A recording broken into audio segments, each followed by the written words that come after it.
Bonsoir à tout le monde, bienvenue à cette rencontre hebdomadaire, bienvenue à cette rencontre avec Pasteur Marie-Noël, la deuxième rencontre de cette année 2026 et la semaine passée nous avons commencé avec un thème très important pour nous en tant que chrétiens et ce thème est la résurrection en marche.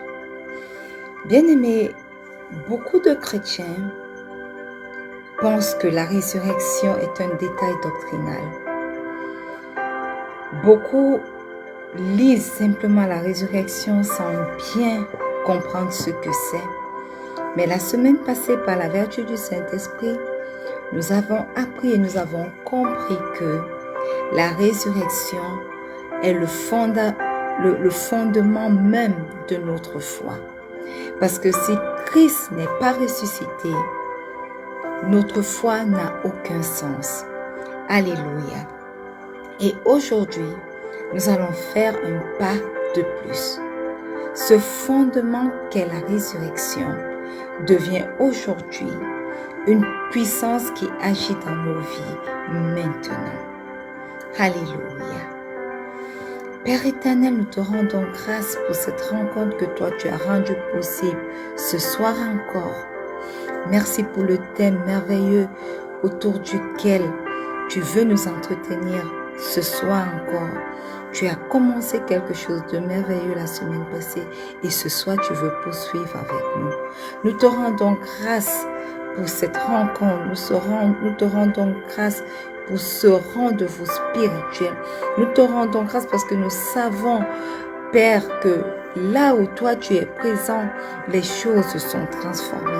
Alors merci pour ta parole qui sortira encore ce soir pour transformer nos vies, pour transformer nos cœurs, pour transformer nos visions, pour transformer notre compréhension, pour corriger au nom puissant de Jésus.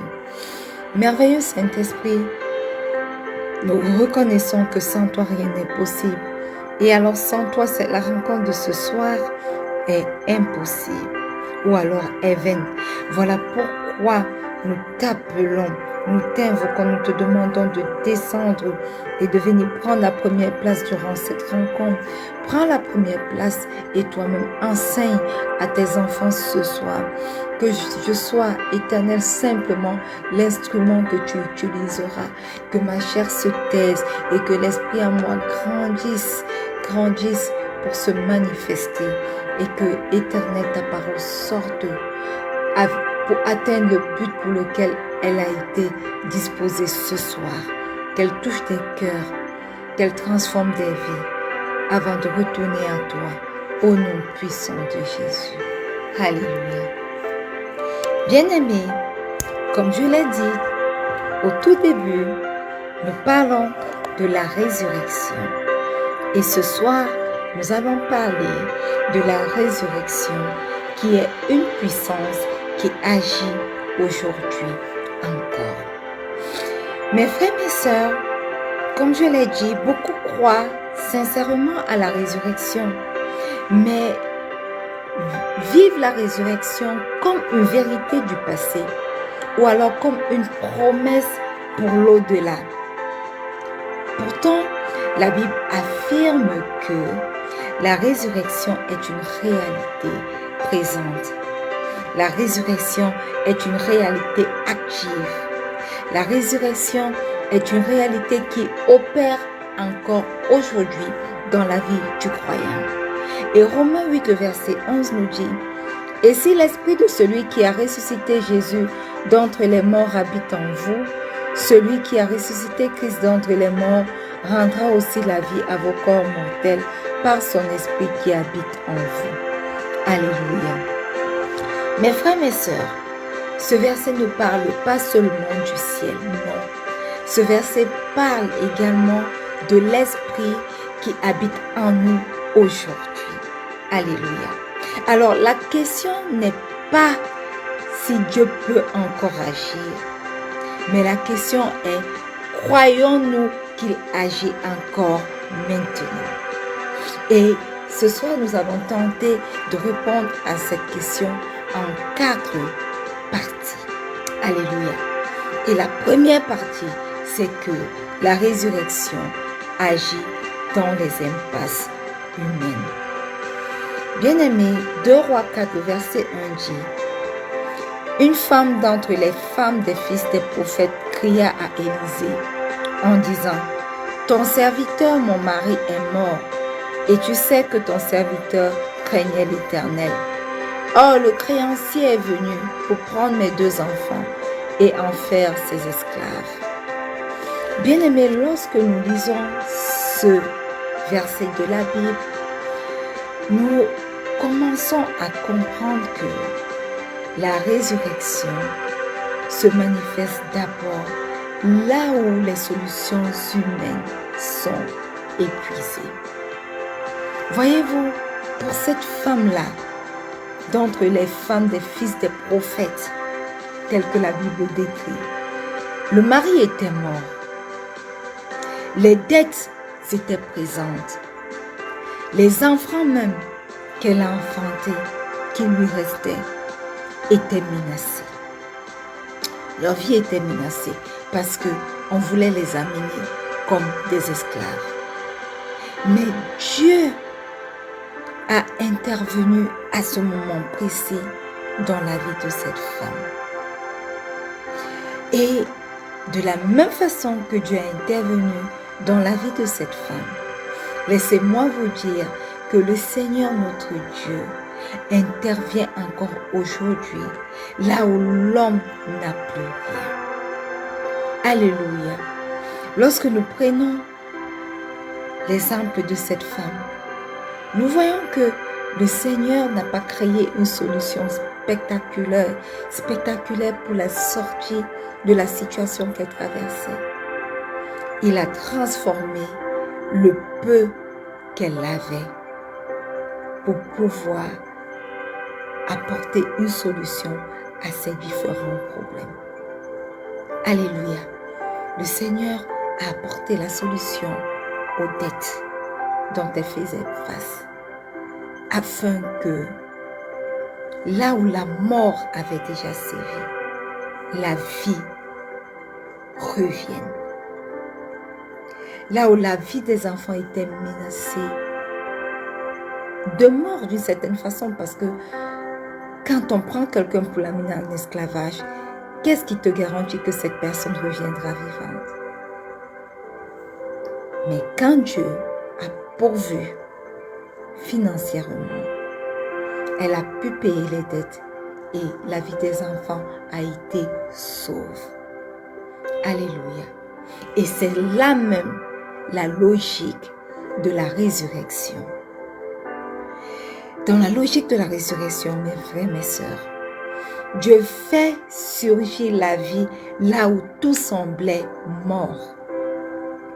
Là où la mort avait sévi, Dieu fait surgir la vie.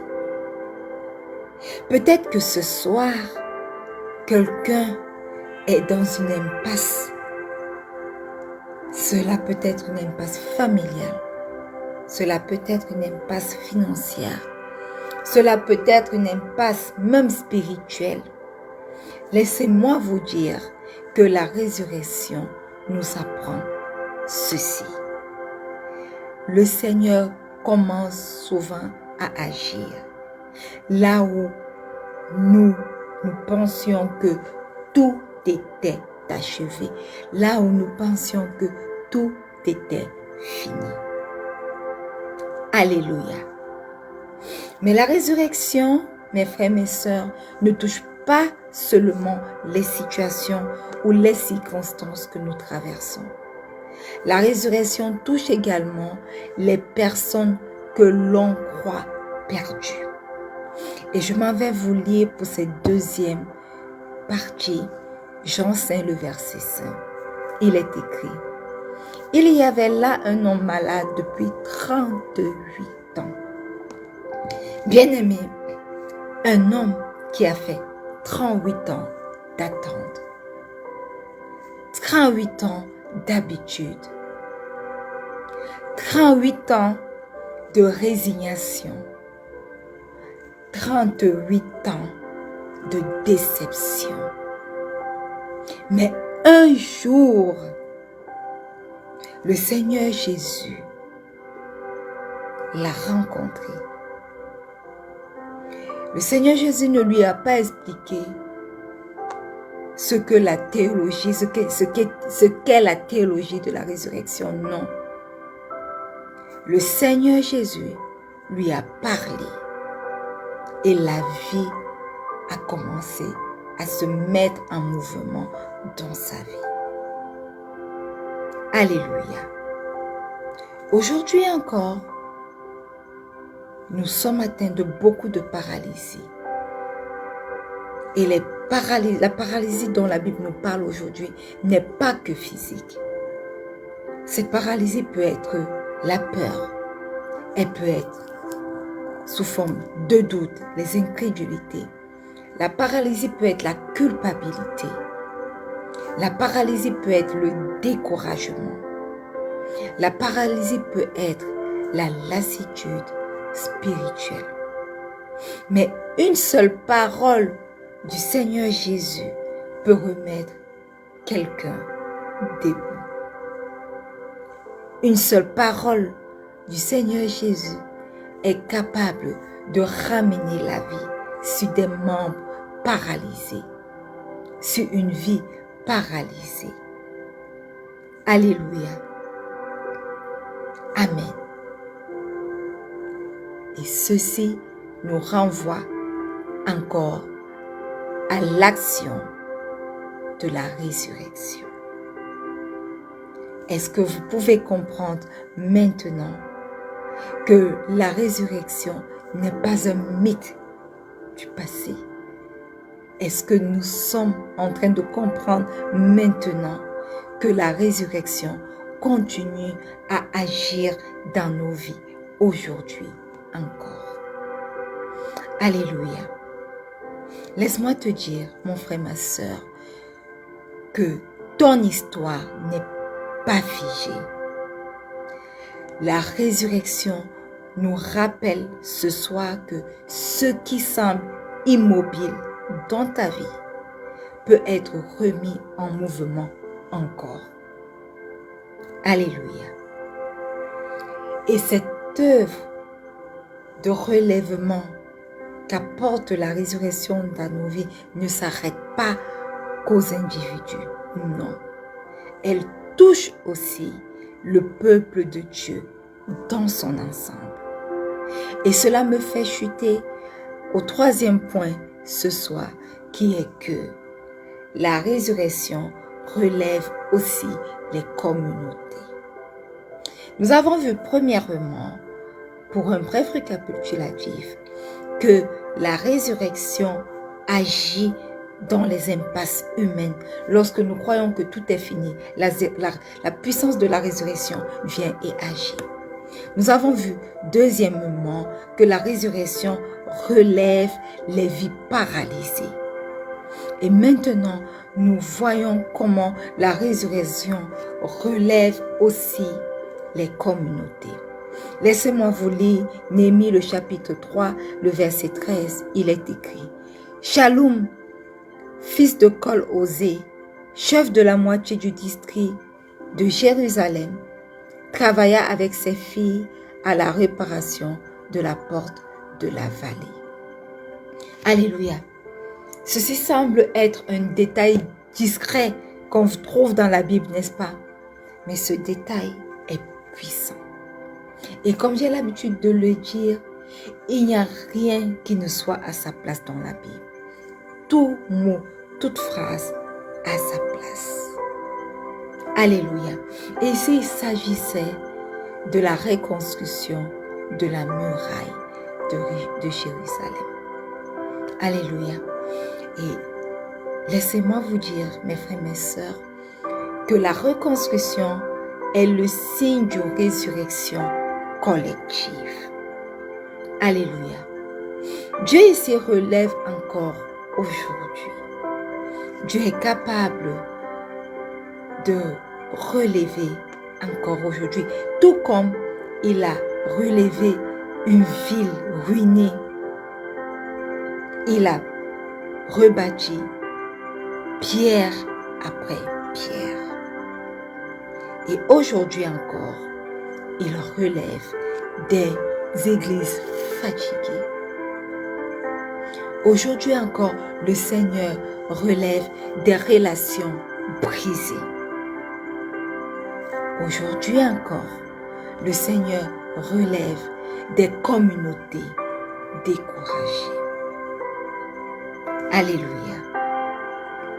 Mais il le fait à travers l'engagement fidèle. Pas par la précipitation, non.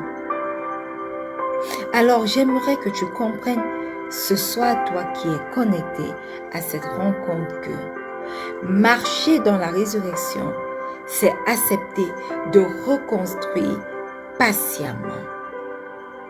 Marcher dans la résurrection, c'est accepter de servir fidèlement. Marcher dans la résurrection, c'est encore se lever ensemble. Et enfin, la résurrection agit aussi, mes frères, mes sœurs, là où personne ne la remarque vraiment, dans la vie intérieure du croyant. Alléluia.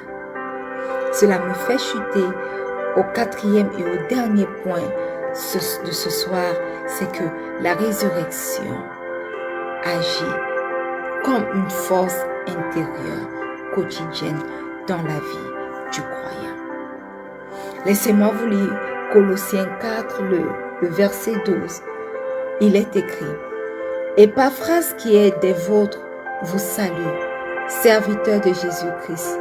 Il ne cesse de combattre pour vous dans ses prières, afin que vous teniez bon, comme des hommes faits, pleinement convaincus de toute la volonté de Dieu. Bien-aimé, Épaphrase est un disciple de Jésus. Épaphrase ne fait pas de miracles publics, mais il tient bon. Alléluia. Et cela aussi montre ou alors marque la résurrection à l'œuvre. Bienvenue à tous ceux qui se connectent à cette rencontre hebdomadaire. Et cela me permet de vous dire ce soir que tenir ferme,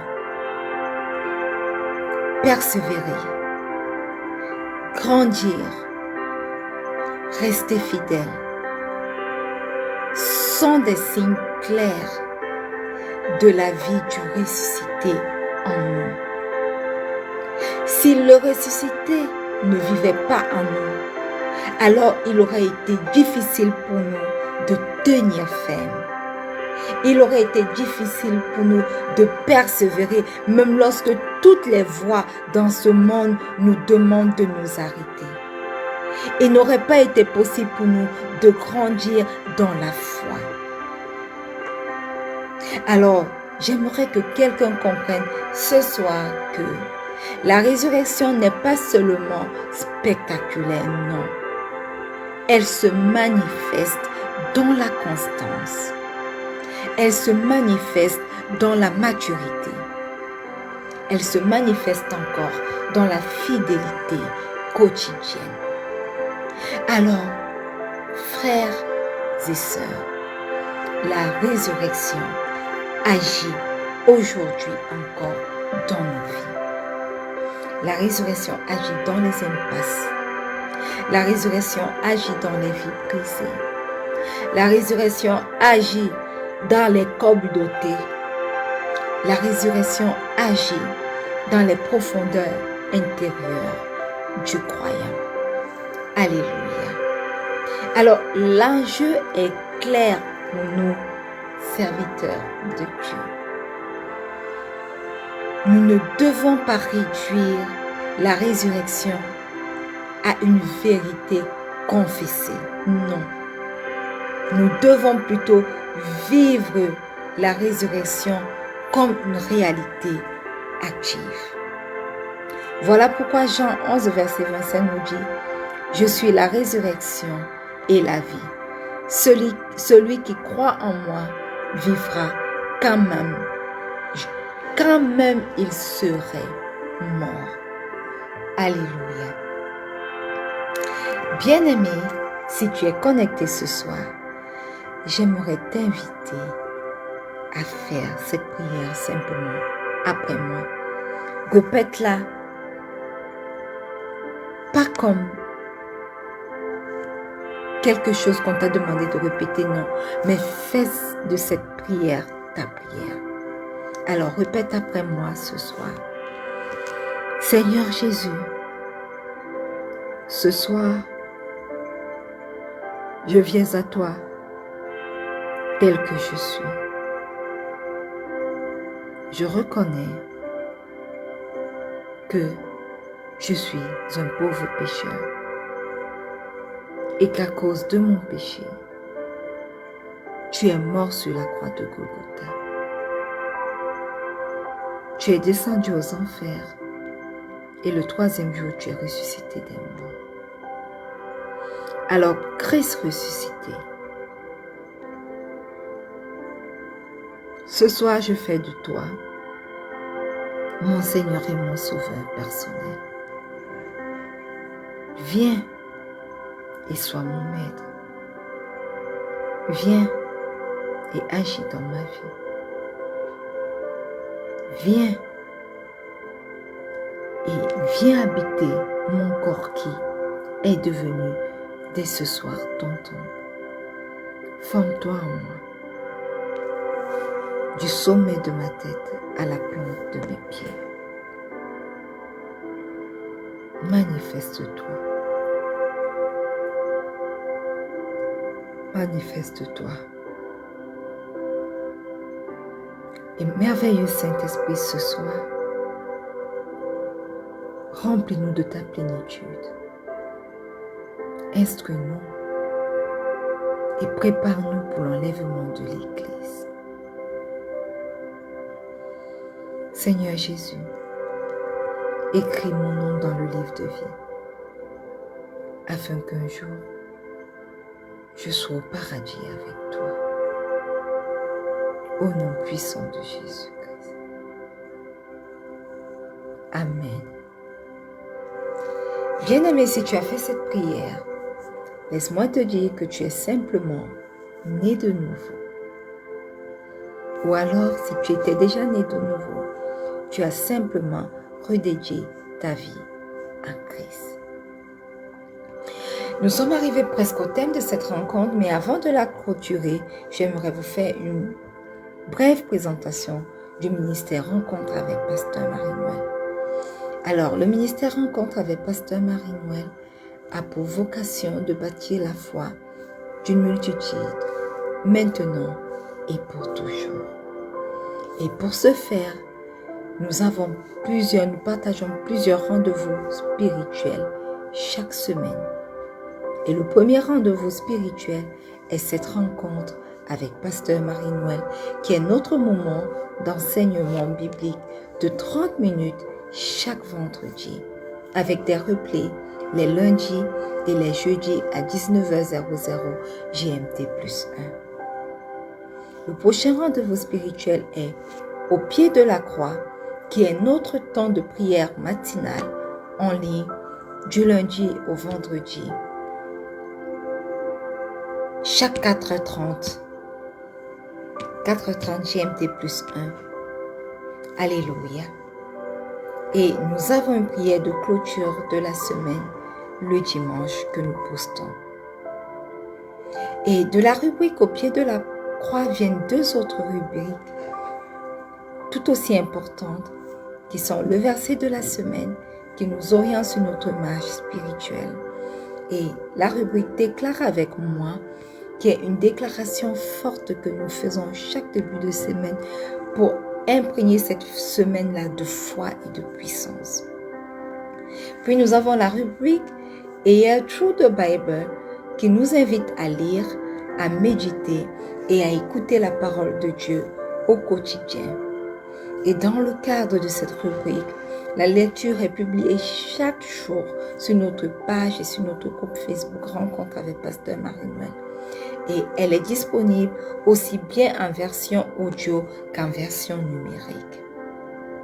Chaque mercredi, retrouvez une parole d'encouragement aujourd'hui avec Pasteur Marie-Noël, qui est un message court de 3 à 5 minutes pour fortifier nos cœurs, avec des replays tous les mardis et tous les samedis à 10h00 GMT+1.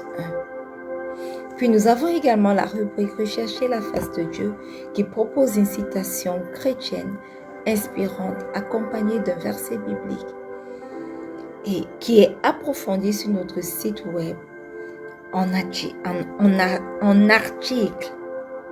un article puissant et développé également sur notre page et sur notre groupe à une mini vidéo. Et toutes ces rubriques, mes frères et mes sœurs, sont pensées pour vous aider à grandir spirituellement et dans votre foi. Alléluia. Nous vous invitons également à visiter notre site web www.rencontreavecpasteurmarienoël.org pour découvrir de nombreux articles spirituels qui nourriront vos vies. Et dans le cadre de la fin d'année et du début d'année, nous avons la rubrique 70 jours de gratitude qui est en cours et aujourd'hui nous sommes au 46e jour. Alléluia. Donc, elle va bientôt s'achever, mais dans le cadre de cette rubrique, nous postons chaque jour une parole, une lecture à lire, une méditation, une prière et une action de grâce à mener. Alléluia. Amen.